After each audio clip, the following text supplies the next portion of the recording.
Hello, I'm Jim Lampley.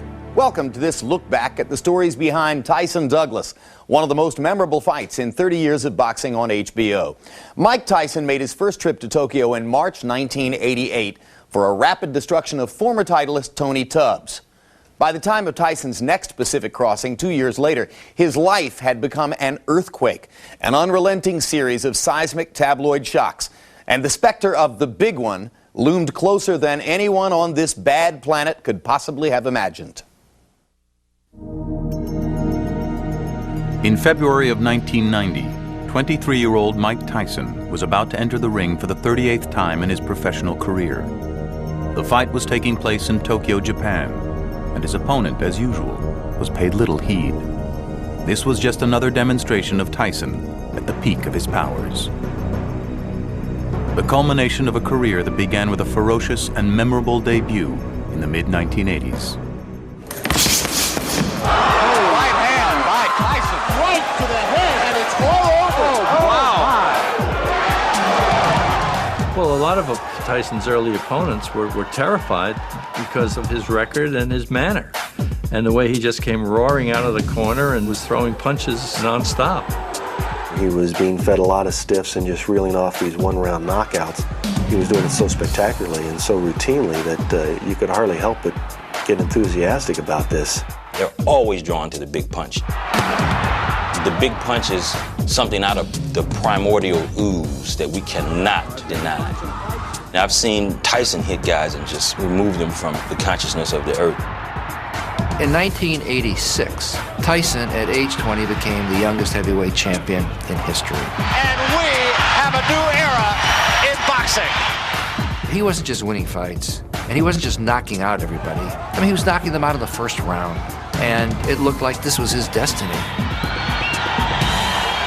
By the end of 1989, Tyson had muscled his way to the top of the heavyweight ranks, and the only legitimate challenger left was Evander Holyfield. Their meeting was much anticipated, but slow in the making. So Tyson signed up for a quick payday against an undistinguished opponent, James Buster Douglas from Columbus, Ohio. A tall fighter with a generous reach, 29-year-old Douglas had shown flashes of a potential which had thus far gone unfulfilled. In 1990, Buster Douglas was just another heavyweight out there who looked like a sitting duck for Mike Tyson. Buster Douglas was one of the great underachievers of his time. He always was sort of perceived as a guy who didn't really like to fight. You know, he had a lot of tremendous physical talent. The big debate was, is anybody going to go to Tokyo to cover the fight? The only important stage that Buster Douglas had ever been on before this fight was against Tony Tucker, a good fighter. And he was beating Tony Tucker until he ran out of gas. That was interpreted as, this guy doesn't have heart, will, spirit, need, whatever it was. Only one betting parlor would put up odds on the fight, and that was probably just as a gag. They say it was 42 to 1, it was 1,000 to 1, or 1,000,000 to 1. No one gave us a prayer. If Tyson had the odds in his favor, the one thing Douglas could claim was a boxing pedigree, thanks to his father William Dynamite Douglas, who fought professionally from 1967 to 1980. Bill was an aggressive fighter. He'd throw body shots a lot like Mike Tyson, and he had a left-right combo that'd take your head off. He had a heavy bag in his basement. He would work all day at a hard job, go home, hit this heavy bag, and train himself. My father took me in the gym when I was 10. He was a center leader at the local gym here. I was on him about, wanting to come in and box. Bill coached James, and he was probably harder on James than any one of his boxers because he wanted James to have all the opportunities that he never got in the professional ranks. Bill was a nice man, but he was a no-nonsense guy. Buster sort of took after his mother, was just a sweet, kind, nice lady. A lot of times James would want to play basketball in the gym, and Mrs. Douglas would come and get him out the gym and get him back into the boxing room so that he can continue his training. She wanted her son to be even better than her husband. Buster Douglas. After Douglas turned pro in 1981, in spite of his inconsistencies, he did go farther than his father had as a boxer. And in signing to fight Tyson, Douglas would have a chance, however far-fetched, to win the world title. But just 23 days before the bout, everything changed when Buster's mother, Lula Pearl, died of a stroke at age 47. I called James and I said, let's cancel the fight. He said no. I was more determined. I told him, I said, I'm all right. And I think that even helped the intensity even more. He told me that she would want him to go on. He was very close to his mom. Before she had passed, she come to his house and she was real worried about him fighting Mike Tyson because she had heard what an animal he was. And he goes, no, I'm okay, I'm gonna beat him. She had went and told one of her girlfriends, oh, Buster's gonna beat Mike Tyson, you know? So that really gave him confidence too. She was having her battles, but yet she was still looking out for her baby. I mean, that's love, you know? Soon after his mother's death, Buster resumed training, keeping his grief private until one moment after a workout, a few days before the fight. He had his head down with a towel over his head. And I picked a towel up and he was just sobbing. Just broke down, and it was because of his mom, you know. That was the first time that I had saw that, and I thought, oh, he just told me he missed his mom. In February of 1990, the boxing press, Mike Tyson, and a grieving but focused Buster Douglas traveled to Tokyo. The story of his mother's death had been communicated to us, but we didn't know at that moment that it had somehow galvanized him. He was, for this one big occasion, going to be the fighter of his dreams. We covered that fight almost as an afterthought, and we got there late in the week, and Tyson was sort of off limits or jetting around, I don't know which. At that point, the only person available was Douglas, because who wanted to talk to Douglas? Fear was a lot of Tyson's weaponry in the past when he was at his greatness. The fighters came in almost frozen, almost the prey of a cobra. But Buster Douglas, by his mother just dying, he had no fear. What do I care? That just happened to be the perfect timing that he had to fight a dissipating Tyson whose mind is going everywhere, and a lot of it's following Robin Givens' retreating figure. While Tyson seemed indestructible going into the fight, his personal life had been full of turmoil. His brief marriage to actress Robin Givens ended in divorce in 1988, amid allegations that Tyson had beaten her and that he was manic depressive. He was regarded as being in a morbid frame of mind because of his difficulties with Robin and the breakup of that relationship. And, you know, let's face it, Mike was known to be an unusual personality anyway.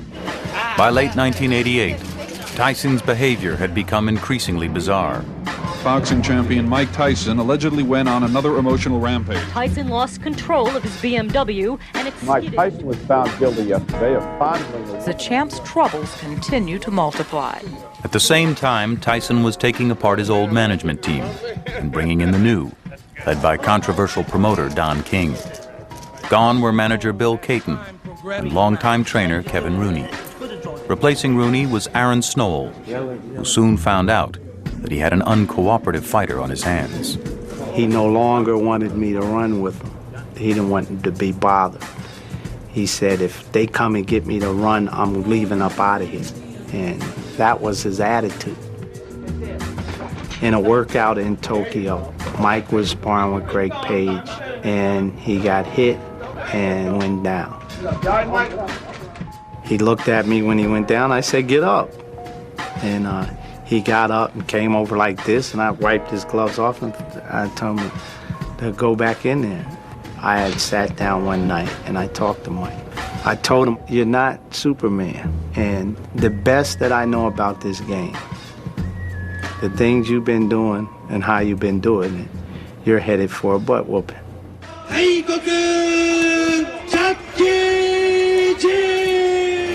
And we are live inside Korakuen Stadium in Tokyo, Japan, as HBO Sports presents World Championship Boxing. This was a fight that took place at about 9 o'clock in the morning in Japan so that it could be broadcast to New York. And it was the weirdest feeling I've ever had in a fight, because the people were totally, I wouldn't say unenthusiastic, but they were so polite. It was the dullest crowd I've ever seen. I've never seen anything like it. I always say that in the Tokyo Dome, you could hear a rat piss on cotton. That's how quiet it was. When I went over into the dressing room to check Tyson's gloves, he was walking like an animal in there, storming back and forth, looking at me like he wanted to kill me, you know. So Mike Tyson was ready to fight. And when I left the room, I told him, I said, you know, you're going to get your ass kicked. But I got out of there real quick when I told him that. When Douglas trotted into the ring, there was almost a sense of bemusement. We thought he was going to his doom, but he didn't. Mike Tyson rushing toward the ring, wanting to get it on and get it over with. When he got into the ring, I could see that he wasn't in top shape. And plus I had heard, someone said he wasn't really doing any training and he was, you know, having a good time over there, and you can have a good time in Japan. But Douglas was in good shape. I remember that. James Buster Douglas. I noticed he was looking at me trying to get the eye contact, do his usual stare down and stuff, but you know, I was like paying him no attention, trying to show no fear. Douglas insists that he's going to shock the world in this fight. I don't know what Mike was thinking. If he knew he wasn't in shape, he should have went out there and threw everything he had in the first round because he wasn't throwing any punches. And Douglas was. After the first round, I felt that Mike was going to have a problem. Very hard right hand by Douglas inside. The way Mike started out, you could see his timing and his rhythm wasn't there. I was sitting next to Don King, and Mike was getting beaten so badly. And after 3 or 4 rounds, I looked at Don King. I said, Don, is this really happening? And I said, what's going on? He said, I don't know, but I don't like it. Oh, you're too flat-footed in it. Right. Okay? Trust in what you know. Do it. Let it go. Incredibly, the self-proclaimed baddest man on the planet was struggling in the ring. His problems were just beginning. By the end of the 4th round, swelling had developed over Tyson's left eye, and his corner was shockingly unprepared to help him. They had neglected to bring a standard piece of equipment called an end swell, an ice-cold steel press used to reduce the swelling around the eyes of a battered fighter. The disbelief didn't really set in until Mike's eye swelled and we began to watch what was going on in the corner. And suddenly it became clear they didn't have a cut man, they didn't have any equipment. Well, the rule of thumb for swelling is put a cold compress on it. I made a cold compress in a rubber glove from down on the floor. They were trying to put icy water into a latex glove to hold against his eye, which is like the little boy with his thumb in the dike. I did what I had to do for that time for a mistake somebody made that was on the team. And being that I'm the leader of the team, I take responsibility. But it wasn't his eye being swollen. It was him making a mistake and getting hit with the punch. Whatever went wrong is because of me. You know what I mean? That's what I keep my, you know what I mean? Because when it goes right, I always say it's because of me it went right. And regardless if you have the best quarterman in the world, if you can't fight, it's useless. If they hadn't had an end swell, it wouldn't have changed the outcome of the fight. You know what I mean? But it would have made them look a little better. This is high drama, and the crowd here is greeting it by and large with stony silence. And one of the things that was happening at ringside was you noticed the silence of the crowd. It was like they had gone to a movie and Godzilla was coming to eat up the town, and then, you know, Godzilla never showed up. Finally, in round 8, Tyson found the opening he had been waiting for when Douglas, emboldened in his role of giant slayer, dropped his guard for just an instant. Buster started looking at his work. Yeah, you ain't so bad. So he posed in front of him. Mike hit him with that uppercut, and boom, down he goes. And there's a right hand uppercut, and down goes Douglas. And he pounded his fist on the canvas, and I said, oh, okay, he's all right. Checked my watch to see where we were at in the round. Knew the round was almost over. I said, okay, we're cool. Fortunately, I was just, you know, caught with a glancing blow to where it really didn't do an effect to me. It knocked me down, but that was it. When Mike hit him and knocked him down, it was like my kid getting knocked down. And at that instant, I wanted to reach through the TV and help him up. And he got up, like a man. He got up and he shook it off. And the rest is history. Let's see what Mike can do to finish. And the bell ends to save Buster Douglas at the end of round 8. He had put so much into that shot and to pull it off that it was gone. Mike normally would just swarm all over a guy when he had him hurt, and he just didn't have it in him. And Mike has slowed down, maybe a tiny bit arm weary. He hits the guy with his best Sunday punch, and the guy gets up, He's like, oh, if that don't take, you know, the desire out of you, nothing will. Douglas coming back with a left and right. Tyson is wobbling. Douglas wailing away. Tyson, who had absorbed tremendous punishment, was unable to summon the energy to capitalize on the knockdown. Douglas came back strongly in the 9th round and sensed that Tyson was a spent force in the 10th. The fight of Douglas's dreams was now the fight of his life.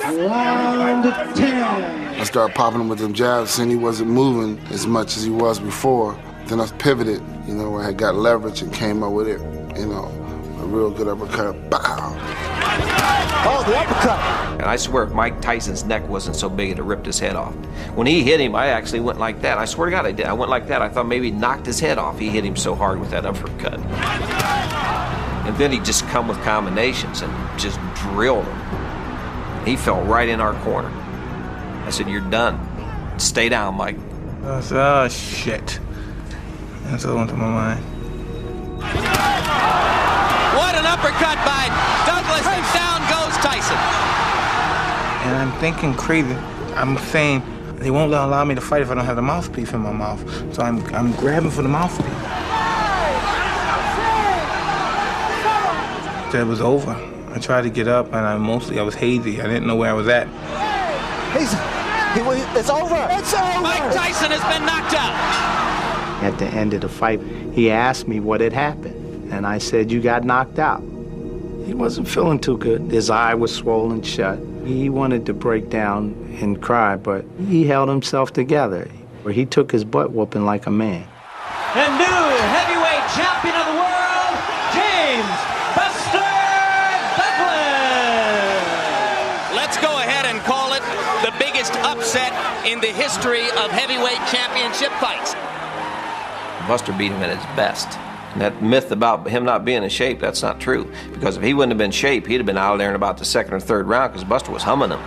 He just got his butt handed to him, and that's the excuse that he tried to use.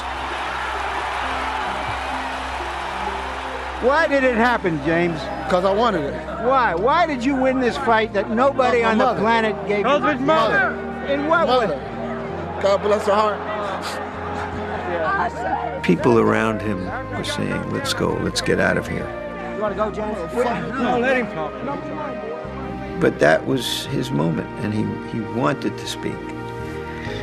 And I remember myself very clearly saying, let's just follow him as he's dealing with these extraordinarily human emotions.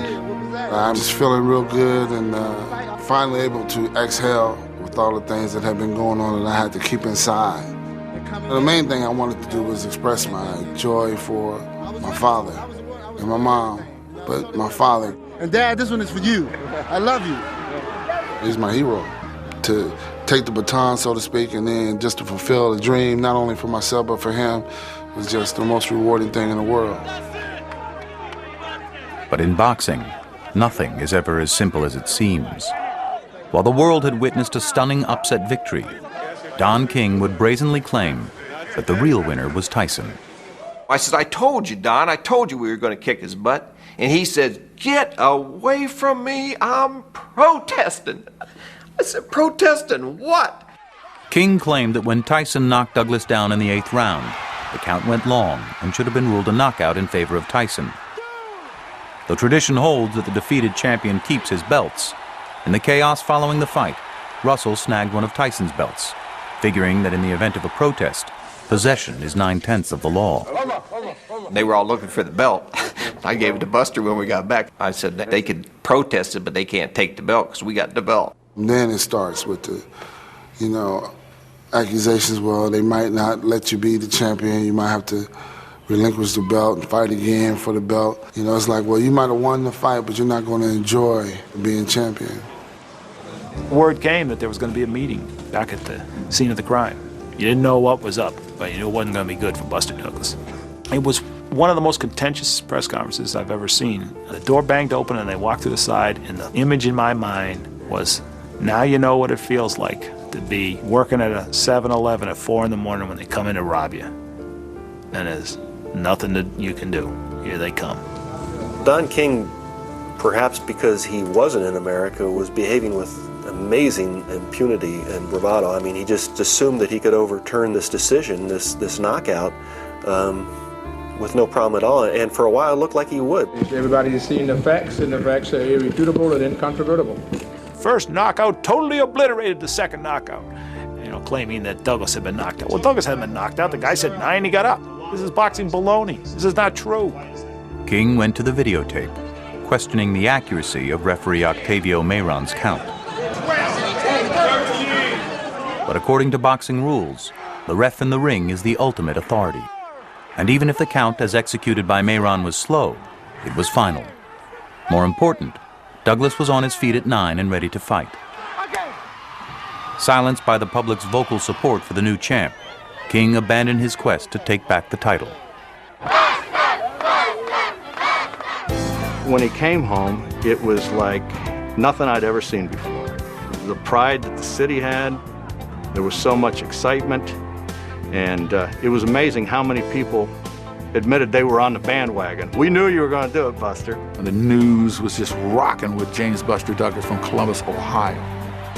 He was like a king in this community because he represented someone getting to the top. We went to the parade and we went downtown City Hall and they had this big stage set up, and as far as you could see there were people. It was like hanging around with Michael Jackson, the Beatles, Elvis Presley. I always told him, I said, you're like Elvis Presley. Hanging around with you is like being with Elvis. Everybody wanted a piece of him, because he was the guy that beat the baddest man on the planet. I was embraced, That was cool, nice reception when I came back. But that was a lot of demands. I got to do the talk shows. That was all right, but I'd much rather have been just at home, just chilling. Later that year, an overweight and underprepared Douglas was quickly knocked out by Evander Holyfield, losing his title, but gaining a $24 million payday in the process. Douglas retired to Florida, where he grew to the dangerously unhealthy weight of nearly 400 pounds and almost died in a diabetic coma. Forced to get fit again just to stay alive, Douglas staged a comeback, winning 8 of his 9 bouts before retiring for good in 1999. I always wanted to do something in a good light to where it showed that I existed in this world. It all came together for me.